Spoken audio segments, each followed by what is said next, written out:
Okay, so it's time for our second presentation in this session on decision support systems.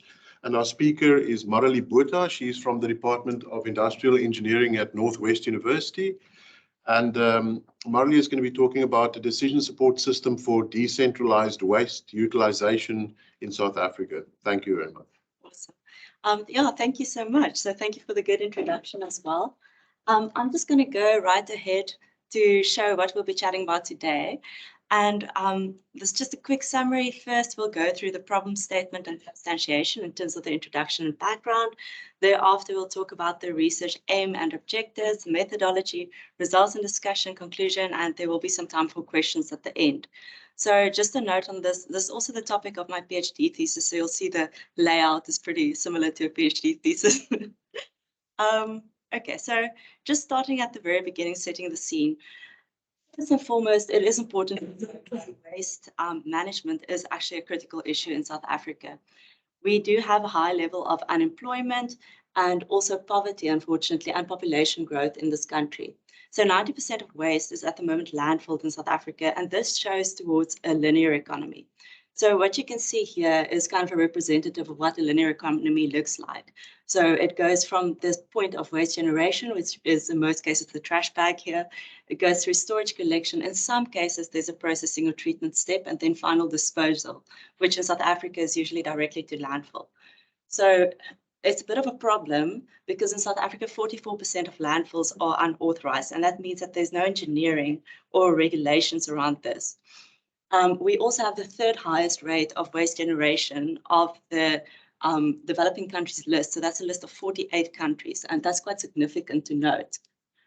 In South Africa, the way that it works is that waste management is the responsibility of municipalities, but at the same time, the polluter pays principle applies. So maybe just a little bit of background here. The polluter pays principle refers to a principle that actually says that all the costs associated with waste management lies with the polluter themselves. So that's a generator of waste. So the person who generates the waste pays for everything, all the waste management as well as secondary costs. So if there's any damages to the environment or to people's health, it falls on the polluter. However, the municipality is responsible for managing the waste. So you can see here, just looking at that little niche, there's clearly an opportunity for decentralized waste utilization in South Africa and business development around this. So obviously, we are not the first people to think about this. It is a well-known issue. In the first place, businesses and private stakeholders are continuously looking for solutions to waste accumulation. There are various options that can be considered in this field. So in general, people look at third parties typically to come and take the waste away. There's other options as well, recycling on-site, reuse, or recycling off-site, reuse on-site, process improvements, landfilling, value addition. But there's something missing. What is missing? And the reason why I asked this is why don't more companies actually consider value addition? So the answer isn't really easy to this. There's awareness, but there's a lack of knowledge. In the first place, business development in this field for small companies is not really well defined in research, and there isn't a lot of support for this as well. The solution is not that easy to quantify, so there's a lot of different factors that actually plays into this. So it depends on scale, waste type, availability, location, a whole list of different things that influence the decision. And just from my own experience as well, so working in this field and working with stakeholders who would like to start businesses in the waste management field, there are some questions that come up again and again. So just a couple of examples. What is the best technology to process this type of waste? At what scale will it become economically viable? And this always leads to the same question, do I have enough waste on my side to be able to do this? Which processing steps are needed? Typically, this refers to the earlier processing steps, so sorting, drying, shredding. What do I need to do there? What product is the best choice? Different products can be produced when you look at waste utilization, but there's only a market for maybe specific things in a certain area. So what is the best choice? And then all the other aspects again, what's financial benefit, social impact, environmental impact, project risk, legal requirements. It's quite a complex decision. So in terms of my research aim and objective, this can be summarized in one sentence, and it is the focus of the study is to define, develop, and evaluate a novel decision support system for decentralized waste utilization in South Africa. So firstly, let's look at defining the system, and just a short summary of what it looks like. This is a concept-level decision-making system for waste processing in South Africa from first principles. And the aim here is to guide end users in selecting specific waste utilization options. So it is also, the aim is on decentralisation. And what this means is the use of the waste will occur close to the source of waste generation or at the source of waste generation. So before the ownership of the waste goes over to the municipality. The goal is also to help potential projects get the information needed to get funding. And this is quite intrinsically different from decision support systems looking at guiding strategic stakeholders, such as governments or municipalities, where you look at perhaps the policy impacts or the impacts on the greater economy. Here, the focus is really narrow on the project itself and the business itself. What's the risk of this project and what is the viable solutions for a business case? We also want to help guide the user in terms of which aspects to be considered. Again, there's a whole list of different aspects influencing this decision. What waste conversion technologies are perhaps viable, possible end products, and then the conversion technologies to get to that end product. Financial viability, while also considering all the other aspects, such as environmental regulations, economic aspects, legal aspects, employment opportunities, risk, social implications. Again, this list goes on. So looking at this whole concept just in a single picture, as you can see, there are different aspects feeding into this decision support system and all the different sub-aspects that will be quantified then. Also, the summary at the top. So the country for the system is South Africa. The target users are SMMEs, and the focus is on general waste. So not on hazardous waste or construction waste in this type, specifically on general waste. Let's just look at developing the system itself. So the aim here is to make a complex system simple. And I think that can easily be shown by this 5-tier process at the top. So the first step is to start at the input conditions. You would select certain conditions. You choose a technology, step 1 for waste conversion, choose the step 2 technology for end product production. And then there's certain outputs that is produced by the theoretical model to help guide the user. And it has to be a guided system because of the specific stakeholders that are considered to be users in this case. It might not be very technical people, perhaps people focused on business development. So minimum knowledge is required. The model will eliminate the options that don't fit, and some model inputs can be adapted. So here are things like selling prices or waste input costs or perhaps carbon credits, etc., etc. Also, to be able to create this theoretical model, a structured methodology was followed to select all the feedstocks, step 1, step 2 processes, and finally also the final products that were included in the model itself. Then in total, in the end, once the model was completed, more than 600 viable solutions were already pre-calculated and are available to the user. Again, just to show it a little bit more visually, there's the input conditions on the right-hand side going into the model itself. So all the different ways that it calculates the different aspects of it and the interaction between them as well. And then the final outputs, which are different little categories as well. And then on the side, you can also see some guidance functions. So these are functions that guide in terms of project risk or optimization or other aspects to make it a bit more visual and to assist the user in terms of inputs or interpreting the results. And here, I know this is quite small, but it's just to show the overall representation of what was done. In terms of feedstocks, primary conversion, that's step 1, intermediate, secondary conversion, final products. Here is the 600 plus pathways that were modeled as part of the system. Okay, so finally, let's get to the evaluation of the system that was created. So in the first place, since it's now a theoretical model and everything has been defined, it was necessary to create a prototype to be able to actually test it. And afterwards, the data that was used to test the prototype was mostly from existing studies. The process itself that was followed, I think, is extremely well known. So it's a verification and validation methodology. And in this case, I'll be focusing more on the verification side for this presentation. So 2 types of verification was followed. In the first place, there was a general verification, where the focus was on testing the outputs of the decision support system against benchmark data. And here, this was from published literature as well as peer-reviewed studies, etc. And then there was also the comparison of the prototype outputs compared to specific case studies. And then the validation itself, it was just looking at the prototype decision support system's function, as well as the study outputs and contributions. So I'm going to go over to the general verification itself. Here it was split into two different categories. So the first one was the mass and energy balance verification, and the second one was the financial verification.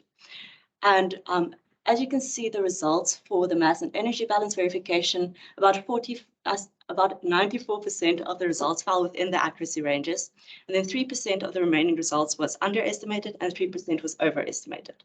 In this case, there was a little bit more of a focus on the results that was overestimated because, as you might know, like an over-optimistic business case is not great. So that was analyzed a little bit further. And the results that were overestimated actually belong to two different processes. The first one is the fast pyrolysis of MSW, which is a mixed solid municipal waste. And the second one was a flash pyrolysis of polystyrene. And in both cases, it actually showed that the differences could be contributed to differences in the feedstock when compared to the feedstock used for South African conditions by the decision support system. So these two results were seen as outliers. Next, there was also a bit of a focus on the financial verification. And I just want you to note that the data points here are quite a bit fewer compared to the mass and energy balance verification. And the reason for this is because only studies that were based in South Africa and studies that looked at processes of less than 10 tons per day were considered for this specific verification step. And that is simply because cost verification is more sensitive to these type of parameters. So 82% of the accuracy of the results fell within the accuracy ranges, and all the results that fell outside of the ranges belong to these two processes.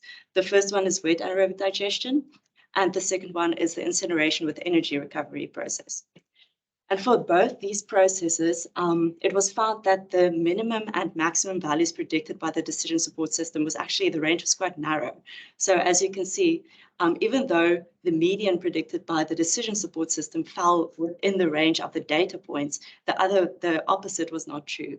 So a further analysis was also done here just to make sure that it's not actually a gross inaccuracy. So looking specifically at anaerobic digestion, there's a little bit more data available for this in South Africa because of the REI PPP costing rounds that just finished a couple of years ago.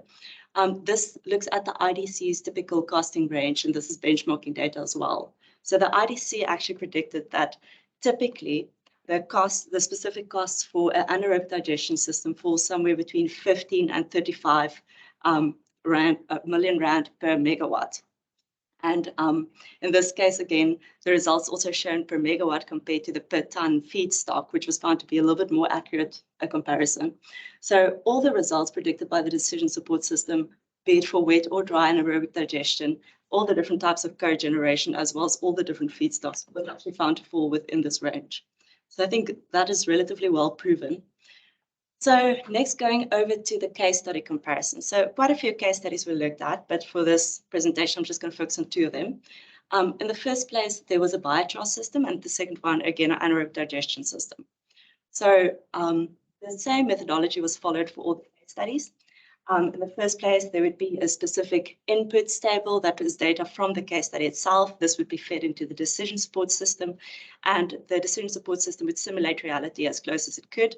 And then the output results would obviously be compared. So looking at this graph, or at the table on the right-hand side, the base year for the study was 2015. It looked at garden waste and a process called torrefaction. And all the other inputs as well, mass balance as well as financial, is shown in this table. So just going over to comparison of the results. The actual results that were compared here specifically looked at biochar production, which is the main product output, as well as the capex of the system, employment generated, so direct job creation in this case, as well as the CO2 reduction, which is reduction of CO2 by the system when compared to landfilling. And all the results fell between 0 to 8% in this case, which is well within the accuracy ranges. Also, a little bit of a further analysis was done by contacting the supplier and requesting some more capex for different system sizes as well. And in this specific case, as you can see, the results predicted by the decision support system and the supplier values were actually quite close. I think all the error values fell within 5%. So going over then to the anaerobic digestion process, in this case, two different case studies were considered.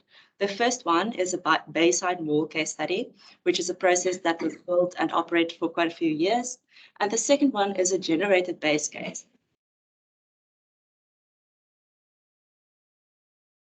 To show what a typical business case would look like for an anaerobic digestion process on small scale in South Africa. So it's also kind of a prediction. In this case, the base year for both processes was 2016, and they both looked at food waste, but the sizes are a bit different, and again, all the other financial data is also a little bit different. So going over to the results, just looking at the comparison between the Bayside Mall case study and the wet anaerobic digestion process outputs, the internal rate of return results is actually extremely comparable. So about 0.1% difference there, and the payback period was found to be exactly the same. Then going over to the generated base case, there was actually a bit of a bigger difference here. And just focusing again on the IRR, it was found that the generated base case is quite a bit more pessimistic. And I think this is quite normal because there is expectation that you would like to predict to the market that it is quite a realistic way of looking at it. As you can see then in the graph below here as well, there is a minimum and a maximum range that was predicted by the decision support system for a specific cost. Both the case studies actually fell within this range as well, with the Bayside Mall case study being slightly more optimistic and the generated base case being slightly more pessimistic. And then finally, just looking at the effect of electricity selling price. So this is another nice thing about having a decision support system where everything is now already calculated. You can easily look at sensitivity analysis or try to do further analysis around your business cases as well by just changing a couple of things. So Greencape did a bit of analysis around the effect of the selling price on the overall business case. And looking at the IRR as well as the net present value, it can be seen that the same trend is found for both cases when compared to their Greencape outputs. And then lastly, this comment was made by Greencape. Electricity selling price of R2.20 per kilowatt hour is required for financial viability. And actually the same thing was found by the decision support system, where the IRR was predicted as 17% and the net present value as 1.48 million rand at those conditions. So I think just looking at the verification, it is pretty clear that the results are quite comparable and are actually quite repeatable as well. Okay, so just finally, looking at what we've discussed today is a bit of a throwback. The study just introduced the concept of this decentralized waste management and where the waste is managed at the source of production before the ownership is handed over to the municipality. So at this point, it is possible for true decentralization, and opportunity exists for business development by private stakeholders, and in this case, the focus is more on SMEs. The decision-making environment is complex. I think we've seen that multiple factors actually affect the decision, as well as the business development and project scoping in this case.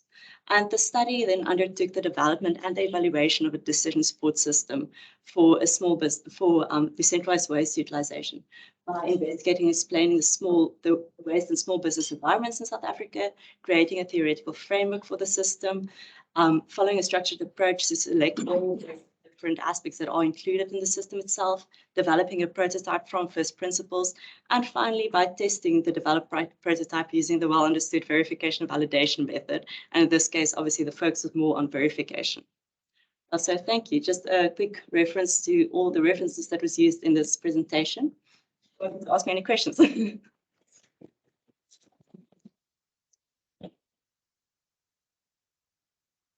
you very much, Mareli, for a very thorough presentation on an important topic. We have time for some questions, comments. Where do you plan on bringing your work to the government or municipalities, or how do you plan? Are you wanting to implement this, or is it purely research? What's your plans with this work? I would love to implement this. At the moment, I'm looking at it more from a consulting point of view, assisting small businesses in growing business development. So that was kind of the initial reason why I started the study as well, is I come from that type of background, and so many stakeholders approached us with similar questions, and every single small business is investing 200,000 to 300,000 rand in a concept study. And every time I mean, that is a lot of money for a very small business just looking at a first decision.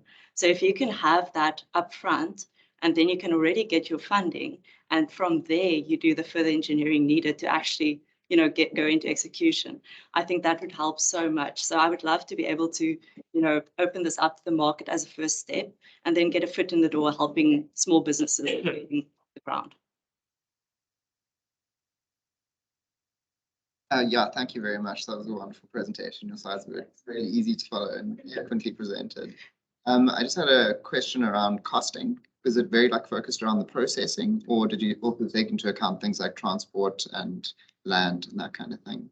So it did not take into account transport because of the nature of the decentralized approach. It's actually the one thing that is not really needed, but everything else is included. So land costs, waste costs, other potential income streams, and yeah, it's basically full financial modeling around the potential scenario.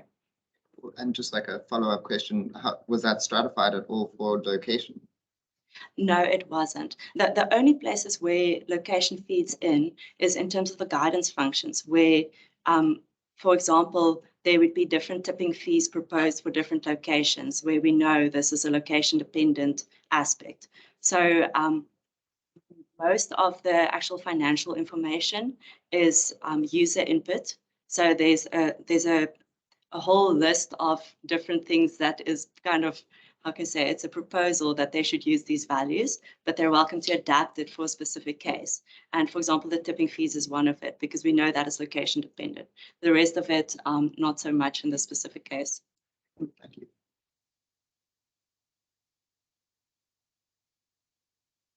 One from my side. A bit unfair, but I was just interested for my own education, your validation step, which you didn't.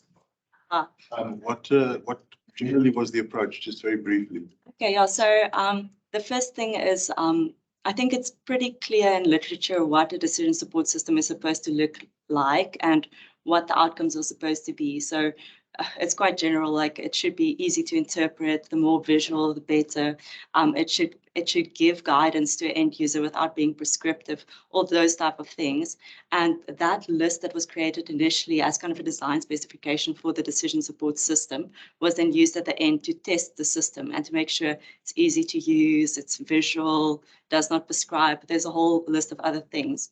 And then in terms of outcomes, obviously there was a list of gaps in the research that was then addressed. I think that's pretty standard, yeah.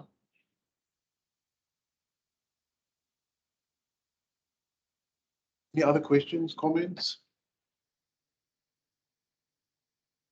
Let's thank the speaker again. Talk will be in 7. Welcome to this third and last presentation for our session on decision support systems. Our third speaker is Richard Ball. He's from the Department of Computer Science and Information Systems at Northwest University. And Richard will be talking to us on self-organizing maps for feature interpretation in anomaly detection. Thank you, Richard. Thanks for the intro. Just for context, I'm also a PhD candidate at Northwest, so in my final year. Right, so as an introduction, the aim of the presentation is to create a framework for detecting anomalies in a transactional context, where unsupervised learning is used to understand anomalous subgroups in more detail. So things that typically a binary classification approach doesn't necessarily detect. And the intention is to develop processes that make machine learning techniques for anomaly detection more usable within an operational context. Again, not looking at a particular approach, but kind of using a combined collaborative approach with different machine learning approaches.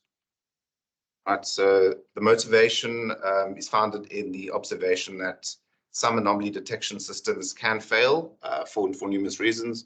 In this case, I'd like to highlight again the binary classification approaches that are typically used in anomaly detection do not identify the minority kind of subgroups. So it'll be able to tell you it's either anomalous or not anomalous, but it won't be able to tell you within that anomalous group what are the underlying typologies. There might be 5, for example. And the proposed framework uses self-organizing maps to detect anomalous subgroups. It also provides us with the means of analyzing the model output via several visualization techniques, which I'll get into. And then feature importance is also possible. And it's determined through what we call component plane analysis, which is more of a manual approach, and then model weight inspection, which is more of a programmatic approach. And then finally, a piece that I'll touch on, well, I'll start the presentation with, is autoencoder is an approach that I used to detect anomalies in an ORSSA presentation last year, where SHAP was applied to the post hoc predictions from the autoencoder approach, and then it's compared with the self-organizing map feature important results. So we can see a comparison. The autoencoder detects fraud holistically, and then what does the self-organizing map feature tell us in terms of which features are contributing, as well as other things. So just a structure of the presentation. I'll give you a brief summary of prior work that I presented last year. Then the presentation of the transactional as well as the network data that I used for the experimental research, just to set the context of what the data looks like. I'll introduce self-organizing maps. I'll take a tour through model building and training and the results that we got. Then we're going to apply the evaluation techniques. Typically, they are through visual inspection to analyze the output of the self-organizing map. Then we'll look at feature importance via component planes as well as model weight inspection and kind of the pros and cons of each. I'll conclude with a discussion of the results and then conclude the study. So the transactional data, it's basically derived from an organization in the financial services industry. They've got more than 10 million customers. The data is aggregated at the user level, and then it reflects like the transactional behavior of customers within the ecosystem. Typically, in fraud detection systems, either the data is kind of aggregated at the user level or it's at the transaction level. In this case, it's kind of rolled up and aggregated at the user level. How does the data look? It's 120,000 records with 47 columns or features. There's a unique identifier, so we can tell who the user is, as well as the target variable, so the label, which is indicating confirmed fraud or not fraud. And like I said, this is a fraud detection problem, and there's only 439 confirmed cases of fraud within the data set. So naturally, there is a severe class imbalance, which makes it particularly difficult to train normal supervised learning models, which is why you have to go either the anomaly detection approach or the unsupervised learning approach, of which I do both. Like I mentioned, there is an autoencoder within this study. I'm not going to go into the specifics, but essentially it is a proven technique to detect anomalies where there's a high class imbalance. Yeah, I'll show you how that fits into the bigger picture now. So having trained an anomaly detection model or an autoencoder on this transactional data set, I applied SHAP to the predictions post hoc, and then we can actually see on the right-hand side which are the strongest contributing features to the anomaly detection decision. And some of the examples include users using like a specific document to sign up, which might indicate that that document's easy to forge. They have multiple card failures, so there might be some element of kind of card testing behavior. And they're progressing through the kind of the sign-up process to get onto the platform quite quickly, which means they typically kind of copying and pasting their approach, or they're taking an automated approach, meaning they've probably created a lot of fictitious accounts and kind of they know exactly what they're doing, where a typical user of the system doesn't necessarily fly through the onboarding process. Typically, they're a bit more cautious. So these are some of the strong features. Then I've introduced network data into the problem. So what we see with transactional data is that it can tell kind of what's happening at the user level. But if we want to understand the relationship between users within the network, then there probably is some meaning there, and we could probably derive features that can tell us more and help us detect anomalies more accurately, as well as identifying additional features that may influence the model. So there might be network metrics of a particular variety that are indicative and help us kind of detect anomalies. This is an example of a subset of the network data. So I mentioned this transactional data. You can think of that as the kind of the primary data set. Then we've got the secondary data set, which is data for the same user base, so it's the same customers within that set, but rather just that effectively captures the connections between users within that network, where kind of the edges between users, which are with the nodes in the graph, are things like device tokens, which is just a way, it's like a MAC address on your physical device. It's just a way that you can link physical device to say, that's a unique device. Some users might use the same device, which is typically, I mean, it's not always suspicious. It might be a family sharing a computer, but in a lot of other cases, not so much. It is quite suspicious. Customers sharing credit cards, customers coming from the same IP address. You'll see the red node in the subgraph that indicates fraud. You can see it's connected to other orange nodes, which are flagged as suspicious, but not as confirmed fraud, and they're linked via an IP address. And then the non-anomalous or the good customers in that system are all the green nodes. Then that network data is effectively built into a graph, and then network metrics are calculated on top of it. So we end up with an additional feature set of 14 features, which I then append onto the original transactional data. And some of the examples include things like degree centrality, eigenvector centrality, etc. So a lot of your kind of popular or typical centrality metrics, and these were all generated using Network X, which is a popular Python graph theory kind of implementation. But what we found was that not all users have connections within this kind of network data, because it's, like I said, it's typically anomalous for customers to be connected. It does happen, but largely it's anomalous behavior. So not all customers are linked via IP address, etc. And then what I did was, after training an autoencoder on this combined feature set, which is the transactional and the network data, again applying Shapley values post hoc to get the strongest contributing features. And the transactional features I've colored as blue. So typically there is a lot of overlap between the previous autoencoder and the secondary autoencoder. And the network features that I've introduced are red. And there's some interesting ones like the page rank metric popularized by Google, degree centrality, and number of clicks. So those are ones that were strong indicators of fraud effectively. Okay. Now, self-organizing maps are introduced into the problem space because autoencoders do work well, but they're just telling us either it's anomalous or it's not anomalous. They're not really telling us which are the anomalous subgroups, as well as which are the strongest kind of contributors for each of these underlying subgroups. Self-organizing maps are introduced to kind of overcome that. And effectively what they are, they produce a two-dimensional representation of a higher dimensional feature space, so the full feature set. And then we map it down onto a predetermined grid or lattice. Okay, and how do we do that? There are a few design considerations to make. One of them is around the shape of the lattice. Within the study, we do weigh up pros and cons of the rectangular versus the hexagonal approach. For this implementation, we used a rectangular lattice, and the model was constructed using Minisom, which is a minimalistic kind of Python implementation available on GitHub. Very clean, very nice application. And then in terms of like the design space of the lattice itself, 5 times the square root of the number of features is cited in the original paper by Conan. So if we take the 61 features we applied into the formula, we end up with 39. If we round it up, we get 49, which is a 7 by 7 matrix. You want like a symmetrical kind of lattice space. So that's what we used. Then in terms of performance metrics, so typically there are 2 main performance metrics or errors when training self-organizing maps. The one is the quantization error. So it's just the average of the input data points to the nearest node within the lattice.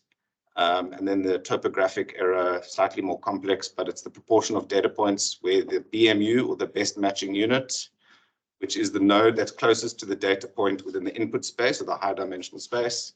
And then the second BMU are neighbors within the lower dimensional space, the space that you projected down as effectively the lattice. And typically there's a balance between these 2 errors, and you can help manage the trade-off by applying hyperparameter optimization. These are the results for training the model. Normalization is important. So the data set was standardized, effectively centered around the mean, with unit standard deviation. You'll see the model was trained for 200 epochs. The quantization error is the blue line. The red line is the topographic error. The neighborhood function, which is another hyperparameter that you can specify. There are alternative ones. In this case, Gaussian neighborhood function was used. The full 200 epoch training cycle effectively shows that about after 175 epochs, the model stopped converging and started to overfit. After 75 epochs, the model converged. We're quite happy with that. Like I said, the final model that we used was trained to 75 epochs, where both the errors were relatively low compared to kind of previous epochs. So we didn't see overfitting occurring at that level. And this performant model overall was determined via trial and error through different hyperparameter configurations. So ultimately, we see this as having good enough quality in order to proceed. All right, so once we've trained the model, then how do we evaluate it and what kind of use can we get from it? So these are some of the techniques that I'd like to show you. Node activation frequency, effectively that's what the lattice space looks like. You know, it's a 7x7 grid. And what this shows is just the number of data points assigned to a particular node. It doesn't tell you whether they are anomalous or not. It just tells you where all the data is clustered essentially. And the darker the nodes, the more transactions are there. So you'll see like these three are where the majority of the transactions are clustered. Then secondly, we can look at the class distribution plot, which is again on the same lattice space. Interestingly, we've got the target variable. So we know what's anomalous and what's not. So we can actually map that onto the space. And that's very useful because now it tells us, well, there's actually 5 clusters, separate clusters or nodes that contain anomalous transactions, telling us that there's, you know, potentially different types of anomaly, which is very interesting. What this doesn't show, though, is the proportion. So you can see where most of the anomalies are clustered at those top 2 nodes. If you look in the space, it's kind of filled up. So the plot is a little bit awkward for seeing this. So you can see kind of the difference. This tells you, you know, where the points are, and this tells you where the majority are. Okay, and then the class proportion just shows you the split between anomalies versus non-anomalous data points. Not particularly useful, I found, from an anomaly detection perspective, because the majority class completely outweighs the minority class, and it's difficult to visualize from a pie chart perspective. Could have used a bar chart or something, probably would have ended up with the same results.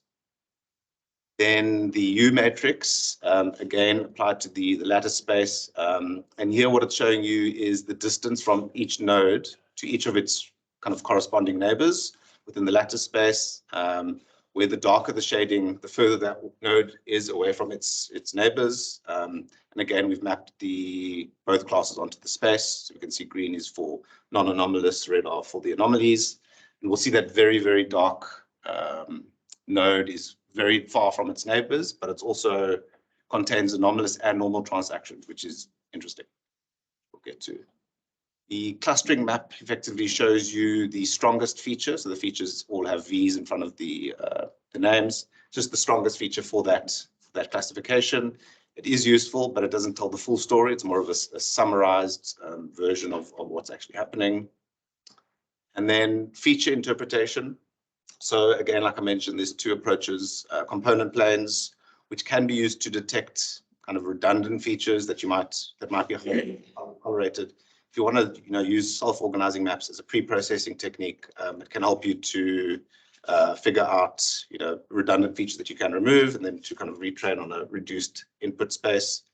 And then we can also do manual comparison between component planes, which I'll show you now, as well as some of the previous useful plots like node activation frequency and class distribution plots. And then model weight inspection is effectively programmatically interacting with the model weights that you've trained within Python environment, which is obviously a lot more efficient. So this is an example of the first 25 component planes. So there's a component plane for each feature within the input space. Remember, there's 61 features. The red nodes, or the red colors, indicate the nodes that contributes the most to the clustering decision. while the blue nodes indicate little or no contribution. The next 25 features are also all transactional. Well, there's less than 25. So from 26 to 47, again, all transactional features.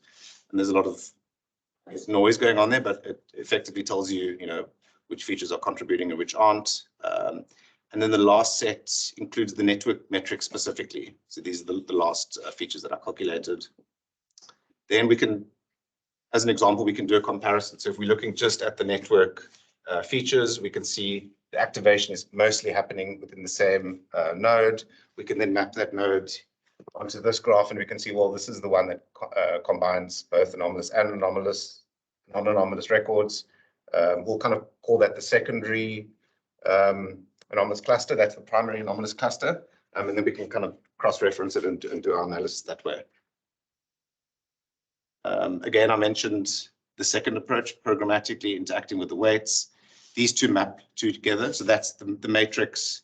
You'll see the top row, that 2.474 is the strongest contributing feature, and it just gets captured as a red square on the lattice space. But yeah, much more efficient if you want to do this over a large feature space and actually use these things in a practical way. So the results and the discussion. So the node activation frequency plot shows that the majority of the data was assigned to 2 nodes, like I showed in the beginning, which is useful to know. Then the class distribution plot, where I was able to map the label data onto the lattice space. That showed that there's actually 5 anomalous subgroups as opposed to just 1, which the autoencoder told us. Then the U matrix highlights one particular node, which has, you could call it misclassification, but rather it's a mix of anomalous and non-anomalous data. And that's very far from its neighbors. So that might prompt further investigation within an operational context. So, if there's a fraud detection department, you could go to them, potentially perform a manual analysis, see what comes out of this. Within fraud, you typically get, it takes a long time for you to actually get your confirmed labels back. So after somebody commits fraud, the bank only reports it 2 months later. So in this case, we might have captured instances of fraud that haven't yet been confirmed. So they haven't yet been assigned their true classification.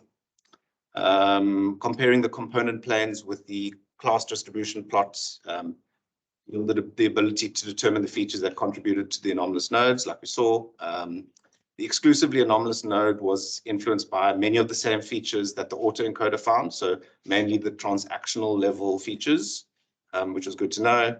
Then the secondary anomalous node, which was a mix, and that contained mostly influenced features from the network metric datasets.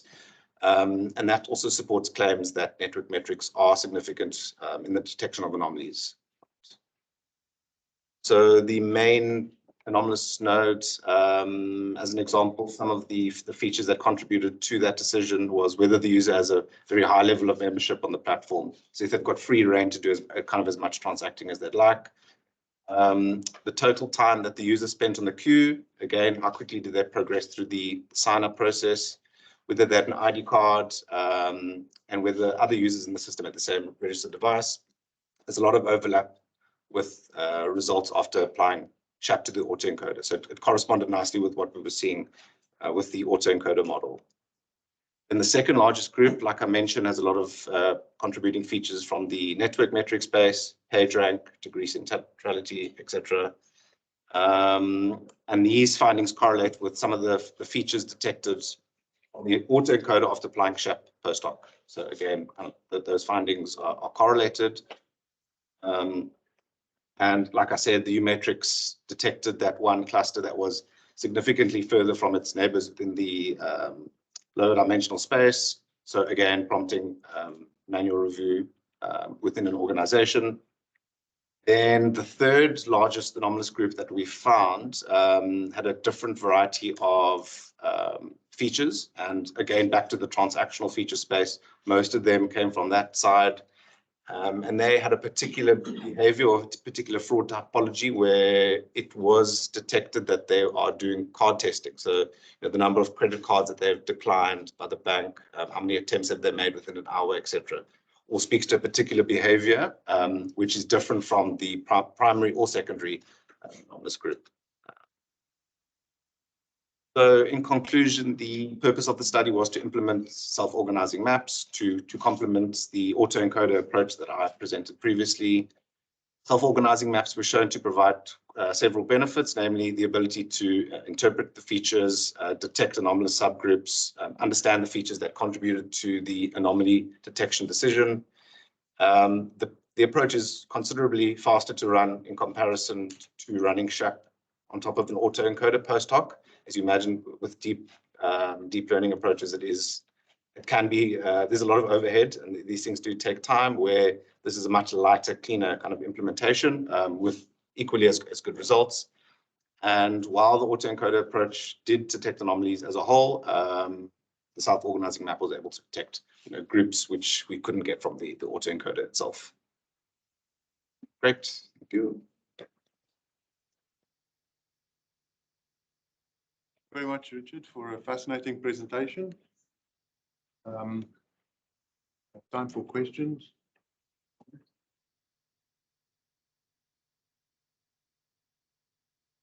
Or maybe it's not entirely relevant, but you mentioned that you used the Network X library to do some of the graphs. I've tried to use that Network X before, but I faced some scalability issues. How many data points did you use, or how did you bypass these scalability issues? So again, it was for that same kind of feature space. So it was 120,000 customers, and then kind of the links within that space. I didn't run into. Was each transaction plotted as a node? Each customer would be a node, and then each of the edges between the nodes within the network are potential connections. So a lot of the customers in that 120,000 space don't even have a kind of a place within the graph effectively, because they don't have links to other customers. So that laterally reduced the size of the graph. The link, what do the clicks mean between the, what does it mean, for example, if I have a 4-click between 4, that they all use the same device? Or Could be. So there could be on how the links. Yeah, so they could be swapping. They could have a table full of devices. So a lot of accounts can use the same device, or a single account can use lots of devices. Yeah.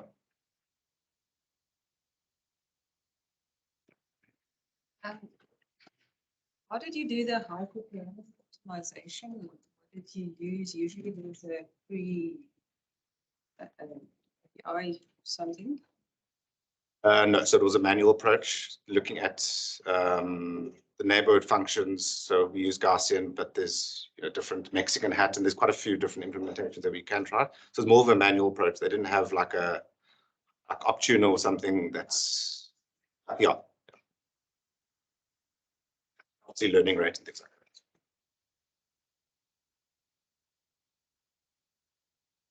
It's very nice to see how your work of last year, how it fits in and how it takes it further. Thank you very much for a very nice presentation. And that then concludes our session. Let's give another round of thanks.